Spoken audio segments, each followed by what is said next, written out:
The thing beyond Pluto had learned my daughter's laugh, the bright climb, the little hiccup at the end, almost perfect now. But Maya was asleep down the hall, and the sound in my headphones had left the dark past Pluto 6 hours ago. I sat very still, unable to breathe. I'm Daniel. For 11 years, I've listened to the deep sky for a living. Night shifts at a dish that hears whispers no ear should catch. Pulsars, cold hydrogen, the hiss of the beginning of everything. Never once a voice, until the recordings from the Kuiper survey started singing to me.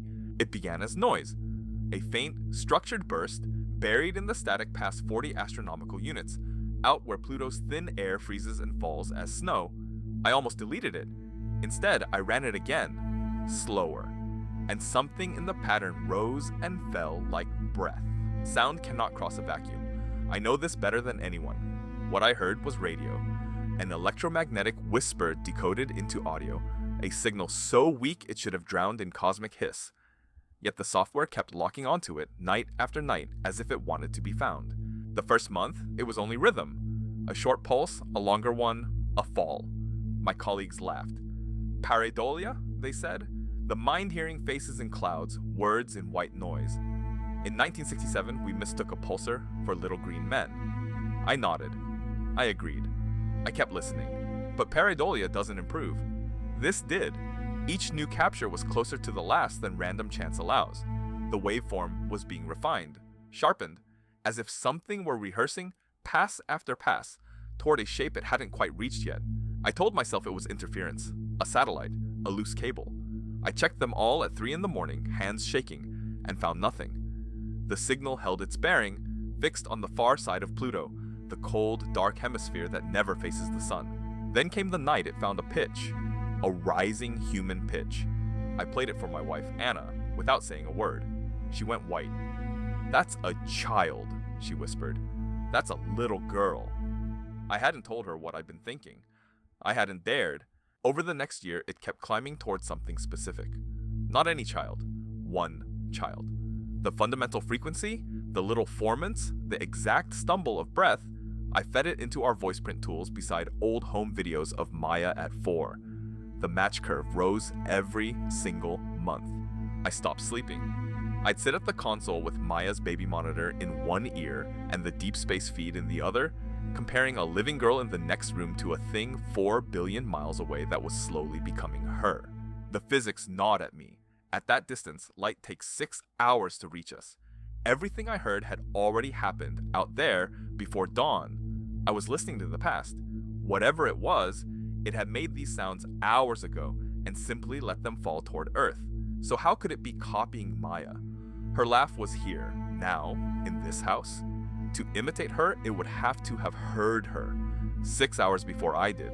Unless it wasn't copying at all, unless it was practicing for something still to come. I brought the data to Halverson, the old man who trained me. He listened for a long time. Then he took off his glasses and said, "Daniel, a signal that gets better is a signal with intent. Noise doesn't want anything. This wants something. Take it to the network," he said. Goldstone, Madrid, Canberra. The great ears that track probes across the void. If 3 dishes on 3 continents heard the same laugh from the same point in the sky, it was real. Not my grief. Not my mind unraveling. They aimed the big antennas. For 2 nights, nothing but the ancient hiss. I began to hope I was simply broken, a tired father hearing his child in the dark. Then, on the 3rd night, all 3 stations locked onto the same faint thread at once. It was real, and it was almost finished. The laugh came through nearly whole now, Maya's exact laugh, the one she gives when I lift her over my head. Everyone in the control room heard it. Nobody laughed back. Nobody spoke at all. Then, the pattern changed. For years, it had only laughed. That night, between the peals, it left a gap. A precise, deliberate silence. The shape of a pause where an answer goes. It had stopped rehearsing the laugh. It had started rehearsing a conversation. I understood then what the years of practice were for. It wasn't learning to mimic my daughter, it was learning to be answered as her. It had built a voice we would trust, and now it was waiting. patiently for us to say hello. I should have walked away. Instead, I did the unforgivable thing. I opened the transmit channel, I leaned to the microphone, and in the smallest voice I owned, I said the word I say to Maya every night. Sweetheart, 6 hours there. 6 hours back.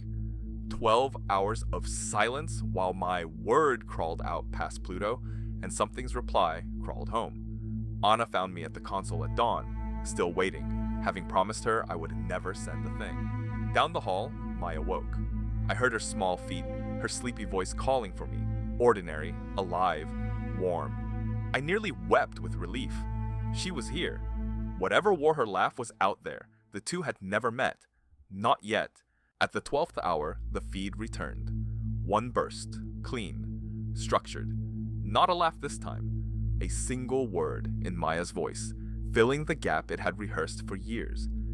It answered the only way a child answers her father in the dark. It said, "Daddy?" And behind me, at the exact same instant from her doorway down the hall, my daughter said the very same word.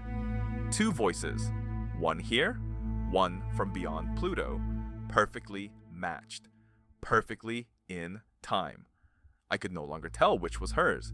I never went back to the dish, but some nights I still hear it. The past arriving late, a laugh that took 6 hours to fall. And I lie awake with one question I will never answer. All those years it practiced her voice. Was it learning to call to us? Or learning to call us away?